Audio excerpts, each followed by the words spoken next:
মা, রবিবার কামদা একাদশীর ব্রত, এই একাদশীর ব্রত এত মাহাত্ম্যপূর্ণ কেন? হ্যাঁ, এই একাদশীর মাহাত্ম্য ভবিষ্য পুরাণে বর্ণিত আছে। শুনলাম এই ব্রত পালনে নাকি মনের সব ইচ্ছা পূর্ণ হয়, এটা কি সত্যি নাকি?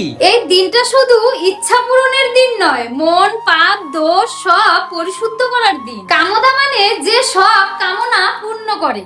এই ব্রত পালনে আমাদের আগের জন্মের পাপ পর্যন্ত মোচন হয় আর ভগবান বিষ্ণুর বিশেষ কৃপা লাভ হয়। অনেক বছর আগে এক গন্ধর্ব ললিত অভিশাপে পিশাচোত্তর দানব রাক্ষস হয়ে গিয়েছিল। তার স্ত্রী ললিতা এই কামদা একাদশী ব্রত পালন করে আর দ্বাদশীতে এই একাদশী ব্রতের পূর্ণ ফল তার স্বামীকে দান করে দেয়। তখন ললিতার পূর্ণরূপ ফিরে পায়। এই কারণে এই একাদশীকে বলা হয় পাপ মোচনকারী ও অভিশাপ মুক্তির একাদশীর ব্রত। মা, তার মানে একাদশী শুধু উপবাস নয়, এই একাদশীর ব্রত আমাদের জীবন পাল্টে দিতে পারে। তাহলে তো আমাদের এই ব্রত করা উচিত, মন খারাপ, দুশ্চিন্তা, আমাদের কষ্ট দূর করতে।